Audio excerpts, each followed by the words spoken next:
Hello, great people. Welcome back to Global Happenings. Today, we're so excited to have you again.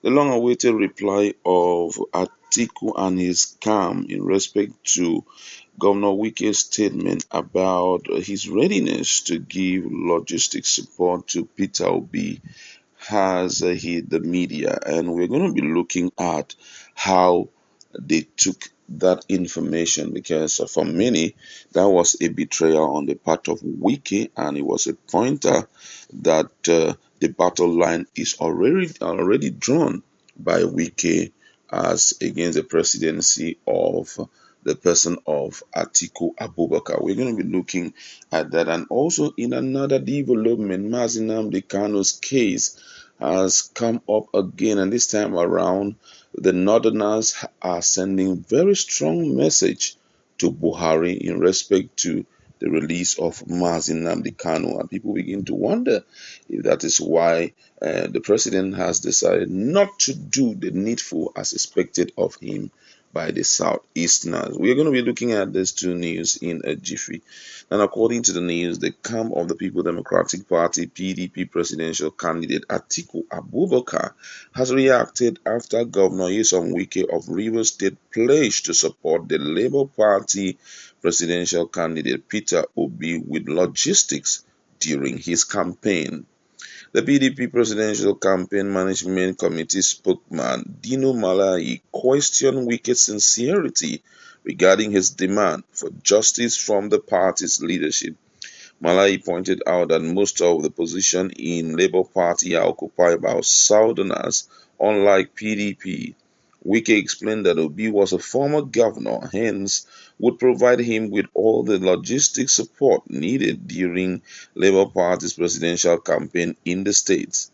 The leader of the G5 governors disclosed this in Port Harcourt during the commissioning of a flyover in the states. Reacting, Melayi in a Facebook post wrote that Peter Obi's visit in PH Wike of Rivers State stated that he would give Peter Obi support during the presidential election. In Labour Party, their national party chairman is from the South. The presidential candidate is from the South. Their DG is from the South, and the majority of their national positions are being held by Southerners. So where is the justice Governor Wike is talking about? Time to reunite with your family, my brother. Atiku Abubakar is the next president of the Federal Republic of Nigeria by the grace of God. Meanwhile, in a related development, the Arewa Youth Consultative Forum (AYCF) has highlighted its next line of action if Nnamdi Kanu, leader of the indigenous people of Biafra (IPOB), is released. AYCF warned that it would demand compensation for northerners killed and their properties destroyed in the southeast if Kanu is released. Yerima Shetima, the national president of AYCF, said releasing Kanu would show a sign of weakness on the part of the government. Speaking, Shetima noted that releasing the IPOB leader could be interpreted to mean that the government was afraid of him and security agencies were overwhelmed.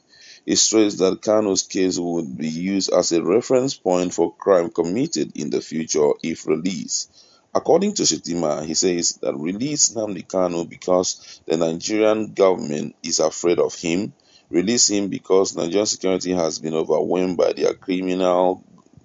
these criminals going about killing people like northerners who go to that region to conduct their legitimate business. No, it's not done in any society. All they need to do is to buckle up and face the monster.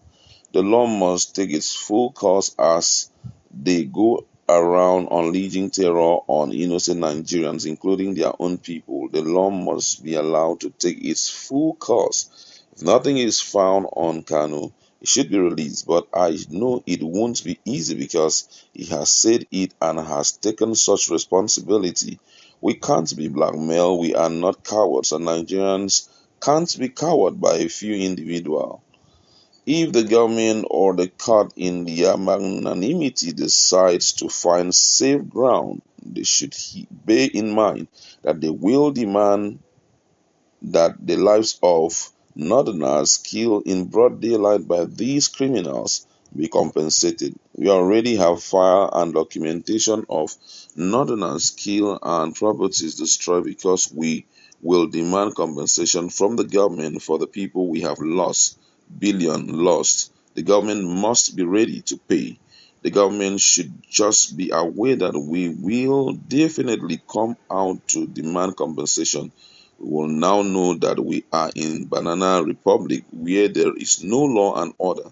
We will always use this Nnamdi Kanu's case as a reference point for any crime committed in the future. The government should be ready to take responsibility. I mean, this is quite a serious issue here. And looking at the first news, talking about Malayi's, or let me say Atiku Abubakar's reaction about, the issue of seeking of justice. Now, first of all, we have to know that Labour Party is just emerging, barely 4 months old in terms of its fame. It just came up, and we started hearing a lot of things happen and all of that. So I would say that that can't be a good reason to use, to talk about justice. But the case of PDP is one big case that has to do with an existing party that is as old as Nigeria's democracy. It's been there for almost 20 years, and it is expected that they have gone past their cradle level. By now, everything should be so strengthened, especially when it has to do with inclusiveness, with equity, with justice, with the constitution of the party. It shouldn't be played with. It should be valued and not be played down on. You understand? So right now, what Wike is saying has nothing to do with Labour Party. The Labour Party is just running their own business, and in the humility of Peter Obi, he went there demanding support, and the man said, well, if you come, I'll give you the required support in terms of granting you the right to go around and do whatever you would do and give you logistics. But I can't say that you will win, because he had already said that, but he said he will support him. So for me, I feel that the issue of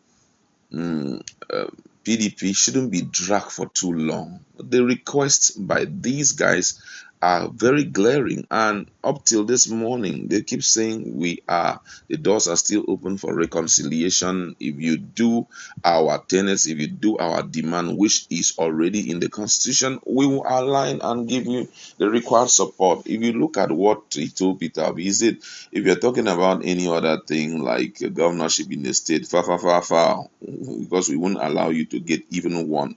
All the support is going for those in the house, in the state, who are going for those positions in PDP.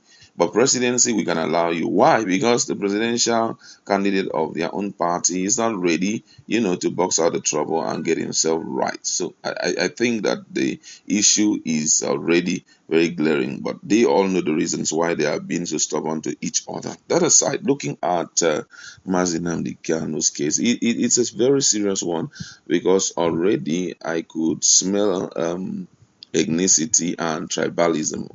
We have had so many people from the northern part of the country do very nefarious things, and Arewa youth have never sounded this way. I feel that this case is meant to be handled by the court, as the president had once said.